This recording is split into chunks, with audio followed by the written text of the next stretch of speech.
On October 16, 1937, at Short Brothers Seaplane Works in Rochester, Kent, a new aircraft type slid down the slipway and took to the air for the first time. The pilot guiding it off the water was veteran flying boat pilot John Parker. The machine was K4774, the prototype short Sunderland, and it was built for a war that had not yet begun. Its design was borrowed directly from a peacetime airliner, the Empire-class flying boat, a sleek civil transport built for Imperial Airways. This flying boat was meant for long-range maritime patrol, but its peaceful lineage would soon be tested in the deadliest conflict the world had ever seen. The Sunderland was not a purpose-built war machine from a clean drawing board. She was a militarized version of a successful commercial design, sharing her wings, her engines, and her basic hull shape with the elegant Empire boats that carried passengers across the British Empire. This gave her a cavernous interior, a long range, and a stability in the air that no purpose-built military design could match. Standing on the slipway at Rochester, K4774 gleamed, her duralumin hull catching the dull autumn light, a massive frame poised between earth and water. Her crew did not know it yet, but they were looking at the queen of the flying boats. How did a converted airliner become one of the most feared aircraft in coastal command? The answer began just 7 months after that first flight, when the first production, Sunderland L2159, was delivered to 210 Squadron at Seletar, Singapore, on May 28, 1938. These were peacetime postings far from the coming storm. By October 1938, 230 Squadron had received 8 Sunderlands, making it the first fully equipped unit on the type. The flying boats patrolled the waters of the Far East, watching over British interests in Malaya and Singapore, unaware that their true test lay on the other side of the world. In Britain, 210 Squadron received its first Sunderlands in June 1938, and 204 Squadron at Mountbatten followed in July 1939. By the time war broke out in September 1939, only 3 squadrons had the type on strength. The Sunderland was still a rare bird, an unknown quantity, but she carried within her design the seeds of a remarkable wartime career.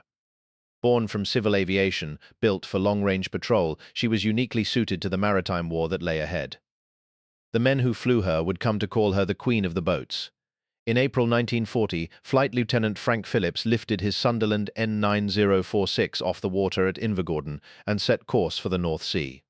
His job was routine: find a convoy and guard it from above. 20 miles out, his tail gunner spotted 2 black specks low over the waves, Junkers 88s, coming straight from the Norwegian coast. The first Junkers closed to 800 yards and opened fire. Phillips threw the big flying boat into a tight turn, dropping to sea level to protect his vulnerable belly.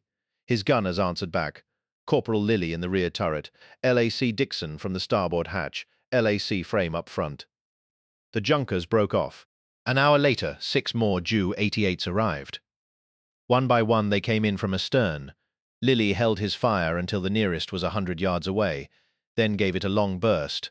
The German yawed, flicked, burst into flames and drove straight into the sea.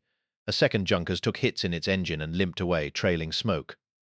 Phillips turned for home with a punctured fuel tank, a wrecked instrument panel, and a hull full of holes. His aircraft had proven it could fight. Phillips received a Distinguished Flying Cross. Corporal Lilly earned a Distinguished Flying Medal. It was the first time a Sunderland had shot down an enemy aircraft in air-to-air combat, and it marked the beginning of a reputation that would make the Germans call it the Flying Porcupine. 20 months later, on a cold December morning in 1941, Flight Lieutenant S.W.R. Hughes took off from Abu Qir, Egypt, in Sunderland T-9071. He carried mail, supplies, and passengers for Malta. 30 miles off the Libyan coast, 2 Messerschmitt 110 fighters slid out of the dawn sky. Hughes had no cloud cover and no escort. He dropped his flying boat to low level and waited for the attack. The first Bf-110 came in dead astern, cannons blazing. It put 2 engines out and shredded the starboard ailerons. The second fighter hit the hull from the beam. 2 of Hughes' gunners were wounded. Then the first Messerschmitt disappeared, probably destroyed. The second broke off trailing black smoke. Hughes could barely keep his crippled aircraft airborne. He chose the sea. The Sunderland bounced off 2 big waves and slammed down into a swell, losing a wingtip float. The crew scrambled onto the port wing and rigged lifelines.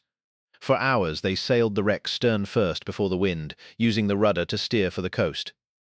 Near a reef, Hughes gave the order to abandon ship. He himself swam back to the breaking up wreck to retrieve a sack of gold sovereigns he was carrying for the Malta headquarters, and he dumped every coin into deep water so the enemy would never find it. On the shore, Italian infantry appeared, friendly at first, then official. The British were marched inland. A wounded crewman, Flight Lieutenant Odams, died on the trail. Hughes stalled the Italians with delays and blisters' feet. Senussi Arabs slipped through the sentries and took notes to the British lines. Finally, after days of marching, Hughes' party walked straight into an Indian Army patrol. They were freed. For his leadership and gallantry, Hughes received an OB. He had saved his crew, kept vital intelligence from the enemy, and given an unforgettable demonstration of the Sunderland spirit. On the night of August 12, 1942, a Wellington bomber from 172 Squadron ditched in the Bay of Biscay.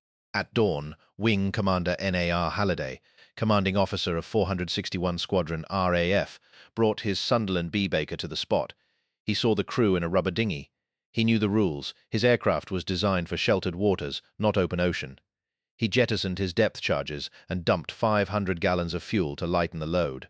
Then he put the nose down and attempted to land beside the dinghy in a 25-knot wind and heavy swell. The flying boat hit the crest of a wave, soared into the air, and stalled. It smacked down sideways. The starboard wingtip tore off, the outer engine burst into flame, and the fuselage ripped open. In less than a minute, the aircraft was gone. Of the 11 men aboard, only the navigator, Flying Officer J.H.F. Watson, survived. He swam to the loose dinghy and joined the Wellington crew. Days of drifting and failed rescues followed. Finally, HM launch Q-180 pulled the survivors from the sea. The cost of saving that single dinghy was 17 aircrew and 2 aircraft lost. Halliday's death sent a shock through Coastal Command. A general order was issued. No Sunderland was to land in open seas again, except under the most exceptional circumstances. Yet the order was quietly ignored by many skippers who shared the same fierce loyalty. The sacrifice had confirmed what every flying boat crew already knew. The Sunderland was not just a machine, it was a home, and the men who flew it would risk everything to bring their comrades home. That was the measure of the vessel they called the Queen of the Boats. By the summer of 1943, the Sunderland had earned a nickname among German aircrews, Fliegende Stachelschwein, the Flying Porcupine. It was a grudging tribute from men who had learned that attacking one of these big flying boats was never a sure thing. On June 2nd of that year, Flight Lieutenant C.B. Walker lifted his Sunderland off the water at Pembroke Dock and set course for the Bay of Biscay. His job was anti-submarine patrol in an area the RAF called D'Orange. He had no way of knowing he was about to fight one of the epic air battles of the Maritime War. Walker was an Australian, serving with 461 Squadron RAF. His Sunderland, Nanan, carried a crew of 11. At 7 in the evening, the tail gunner, Warrant Officer R.M. Good, spotted 8 Junkers 88s closing from 6 miles away. The navigator, Flying Officer K.M. Simpson, climbed into the Astrodome to act as fire controller. Walker did not hesitate. He ordered the depth charges jettisoned, sent a sighting report crackling over the wireless, and prepared to fight. There was no cloud cover to hide in. There was only the sea below and 8 German fighters spreading out to surround him. The Junkers attacked in waves. The first pass shredded Walker's port outer engine, which burst into flames. He punched the extinguisher and killed the fire, but that engine was finished. Cannon shells smashed the instrument panel, shattered the compass, and splashed burning alcohol across Walker and his first pilot, Pilot Officer W.J. Dowling. The rear turret's hydraulics were destroyed. Good was knocked unconscious. Simpson took a wound, but the Sunderland's gunners were firing back. One Junkers took a full burst from the front guns and fell burning into the sea. A second was hit in the belly and spun down to crash. A third exploded under the combined fire of the midships and rear gunners. The battle lasted 45 minutes. When the surviving Junkers finally withdrew, 3 of their number were burning on the water, and at least 2 more were limping home damaged. Walker's Sunderland was a wreck. 3 engines remained, barely. The radio was dead. Every crew member was wounded to some degree. Walker himself had burns from the alcohol that had splashed across his face. He flew the shattered aircraft 300 miles back to the Cornish coast and put it down on the beach at Pras Sands. For his coolness and determination, he received the Distinguished Service Order. Simpson was awarded the DFC. Good received the DFM. The Flying Porcupine had proven its spines again. 2 months later, on August 1st, Flight Lieutenant Ken Fry of 10 Squadron RAF lifted his Sunderland B-Baker from Pembroke Dock. Fry was an Australian, an ex-farmer from Adelaide, and he had been flying Sunderland since the early days of the war. His patrol area was the Bay of Biscay, a stretch of water the Germans called the Black Pit.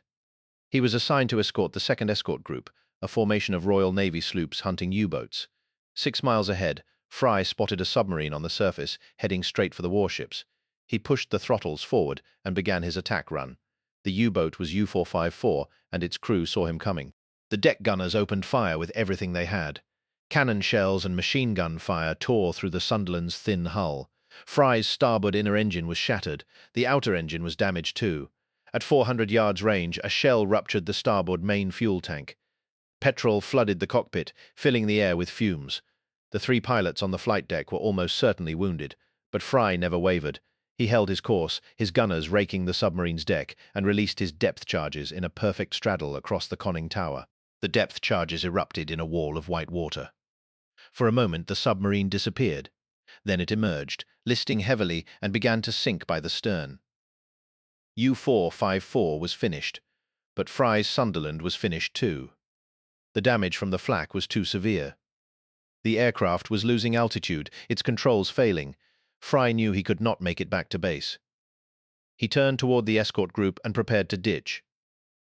The sea was rough, with a 15-foot swell running.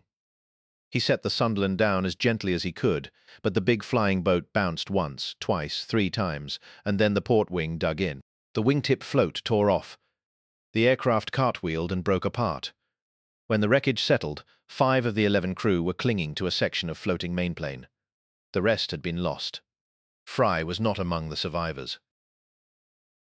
His final act had been to try to bring his men down safely, and he had given his life in the attempt. The escort sloop HMS Wren raced to the scene. Her captain, Lieutenant Commander R.M. Aubery, maneuvered alongside the wreckage and pulled the 5 survivors aboard. Among the rescue party was a familiar face, Flying Officer J.B. Jewell, a navigation officer from 10 Squadron who had been on an exchange posting with the Navy. He watched his squadron mates being hauled to safety. Fry's body was never found. 3 days later, on August 4th, a 3rd Sunderland crew found itself in a fight for survival. Flying Officer A. Bishop of 423 Squadron RCAF was patrolling the northern transit area between Scotland and Iceland. His aircraft was J-Jig, and his crew had been flying for 4 hours without incident. The automatic pilot was engaged at 4,000 feet. Then the action klaxon sounded. 5 miles to port, a U-boat sat fully surfaced on the grey water. It was U-489, a Type 14 supply submarine, one of the so-called milk cows that refueled the wolf packs. Bishop pushed the nose down and began his approach. The German crew saw him coming and chose to fight rather than dive. They opened fire with machine guns and Oerlikon cannons, throwing up a curtain of flak. Bishop circled, studying his opponent. He came in downsun to blind the gunners, jinking from side to side. At half a mile range, his front gunners opened up with their 50 caliber machine guns, raking the submarine's deck. But the German fire was accurate. The nose gunner, Sergeant H.E. Finn, was wounded. The 2nd pilot, Flying Officer D.M. Wetlaufer, was hit too. Then a shell from the submarine's 4.7-inch gun smashed into the Sunderland's fuselage, nearly knocking it off course. Bishop held steady. He came in from astern, released a stick of 6 depth charges, and pulled up hard. The depth charges detonated around the submarine, heaving it upward. The U-boat began to sink, but the Sunderland was in mortal danger. The flak had torn holes in the hull, shot away the aileron controls, and started fires in the bomb room, the galley, and the port wing. Bishop knew he could not stay airborne. He warned his crew and set the crippled aircraft down on the swell. The flying boat slammed into a wave, skipped twice, and slewed sideways as the port float ripped away. The wingtip caught the sea, and the aircraft pitched over, breaking apart on impact. 6 of Bishop's 11 crew made it out of the wreckage. Bishop himself swam to the wounded Finn, who could not swim, and supported him in the water. The U-boat, sinking slowly, its bow rising toward the sky, exploded twice underwater and vanished. 58 German sailors took to the water in rafts. For the next hour, the 6 airmen and the Germans floated less than 100 yards apart, neither group speaking to the other. Then the destroyer HMS Castleton arrived. She picked up both parties and steamed at full speed for Iceland. Bishop received an immediate DFC for gallantry and determination of a high order. The Flying Porcupine had drawn blood again, but the cost was always heavy. The summer of 1943 was the Sunderland's killing season. In August alone, 4 U-boats fell to the flying boats. The Germans learned to fear the sight of those big, slab-sided silhouettes on the horizon, but the Luftwaffe had not given up on hunting the hunters. On December 1st, Flight Lieutenant Grimshaw of 228 Squadron was patrolling the Bay of Biscay when his lookout spotted 8 Junkers, 88s 4 miles away. They were stepped up in line astern, flying a course perpendicular to the Sunderland. Grimshaw knew he had been spotted. He jettisoned his depth charges and turned for the nearest cloud cover. The leading Junkers peeled off and attacked from the starboard bow, coming in close. The mid-upper and rear gunners got in several bursts, and tracers were seen entering the enemy aircraft. Grimshaw threw the Sunderland into a violent diving turn to starboard, a maneuver that caused the belt feeds in the tail turret to jump off their rollers. For a moment, the rear guns were silent. The Junkers that had been hit was last seen diving vertically toward the sea, black smoke pouring from both engines. The crew could only claim it as a probable kill. The remaining 7 Germans seemed shaken by the loss. Their next attacks were half-hearted, breaking off at long range. Grimshaw used the lull to regain cloud cover. For the next hour, the Sunderland circled inside a cumulus cloud, while the crew worked frantically to repair the tail turret. When they emerged, the Junkers were still there, but they had lost their formation. 2 of them attacked from the starboard bow, firing from 2,000 yards down to 800. The front gunner hit one in the port engine, and the Sunderland's rear gunner, who had by then fixed his guns, got in a few bursts as the enemy broke away. The Junkers was last seen diving steeply with black smoke streaming from its damaged engine. A patch of foam appeared on the water below. The battle had lasted 30 minutes. Grimshaw's gunners claimed 2 probables. Though they were frustrated, they could not confirm the kills as the aircraft were last seen diving for the water. The Sunderland itself had suffered only minor damage, a few shell holes in the fuselage and a damaged aileron control chain from the violent maneuvering. The aircraft returned safely to base. It was a clean victory, a textbook demonstration of how a well-trained crew could fight off a superior force. The Flying Porcupine was not invincible. But by the end of 1943, every German pilot in the Atlantic theatre knew that attacking a Sunderland was never a safe bet. The price of admission was simply too high. In May 1944, the war in Burma had reached a desperate stage. General Ord Wingate's Chindit brigades were fighting far behind Japanese lines, and their wounded were piling up in makeshift jungle clearings with no way out. The only viable route for evacuation was an inland lake called Indogi, a 70-mile stretch of freshwater 70 miles west of Myitkyina. It was decided to detach 2 Sunderlands from 230 Squadron in Ceylon for a mercy mission into the heart of enemy territory. 2 Sunderland pilots flew their aircraft from the squadron base at Kogala Lake across the Bay of Bengal to the Brahmaputra River, then through the Lido Pass and over the mountains into northern Burma. They set down on Lake Indogi with the monsoon rains lashing the shallow water and Japanese patrols somewhere in the surrounding jungle. For the next 32 days, the 2 flying boats shuttled critically wounded men from the lake to hospitals in Dhaka, India, flying in appalling weather with no fighter escort to protect them. By the end of the operation, the 2 Sunderlands had lifted 537 soldiers to safety. The Chindits had given the aircraft the affectionate nicknames Gert and Daisy after a popular comedy duo of the time. One of the 2 Sunderlands was later wrecked at its moorings by a monsoon storm, but the crews had done their work. 3 Distinguished Flying Crosses and a Distinguished Flying Medal were awarded for this mercy mission. In December that same year, a very different kind of ordeal unfolded on the other side of the African continent. Pilot officer Nigel Argent was navigating for a Sunderland of 270 Squadron based at Apapa in Lagos, Nigeria. The aircraft, coded DW-109, was carrying a mixed load of passengers and freight to Libreville in French Equatorial Africa, a routine supply run along the West African coast. The return flight to Pointe Noire turned into a nightmare. Thunderstorms rolled in from the sea and forced the Sunderland farther and farther out over the Atlantic. The crew sent out a signal that they had fuel for 1 hour, jettisoned ammunition and guns to lighten the aircraft, and began looking for any stretch of water calm enough to set down on. They spotted Lake Mbanio, a deep, narrow lake about 20 miles long, and put the Sunderland down on its surface just as the storms closed in around them. For 42 hours, the crew sat stranded on the lake, with little food and no means of refueling. Native canoes brought eggs and pineapples. An Anson aircraft dropped a message pointing toward a food dump 20 miles away. Eventually, 9 45-gallon drums of unknown octane petrol arrived by canoe in the middle of the night, and the engineers worked by Aldis lamp until dawn to hand-pump the fuel into the tanks. They took off the next morning and reached Pointe Noire without further incident, tired, hungry, but alive. 3 months later, in March 1945, another Sunderland crew faced a crisis in the same West African theatre.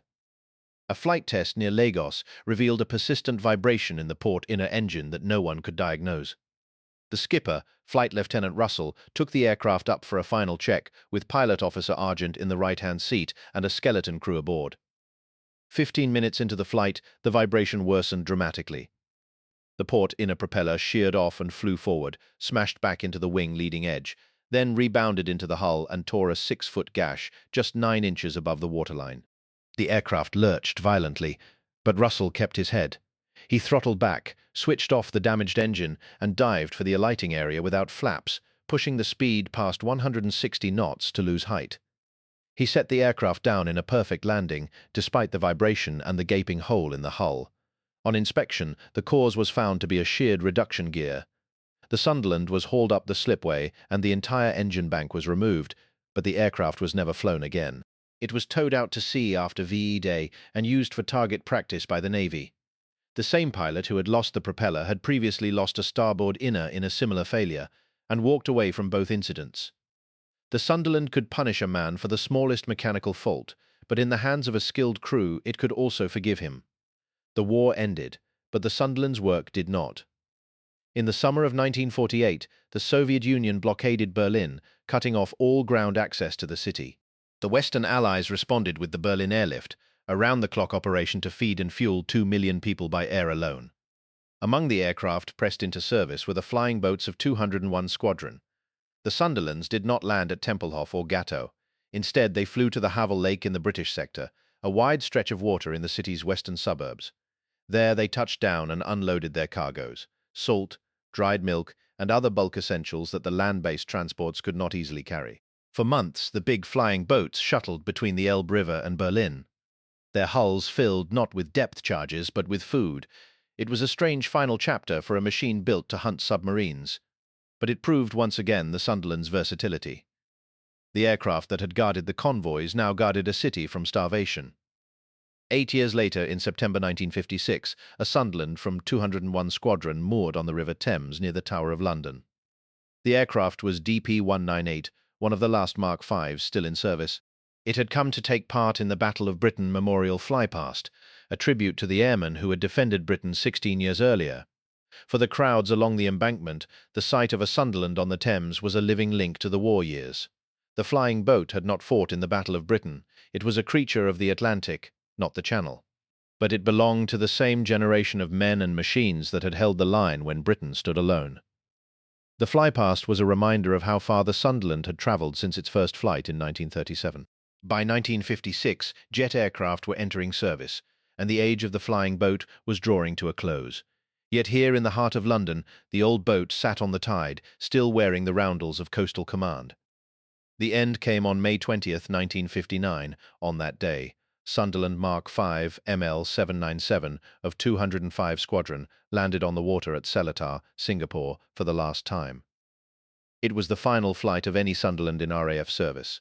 The aircraft taxied to its mooring, the engines coughed and fell silent, and 21 years of continuous operational service came to an end. The men who had flown the Sunderland were scattered by then.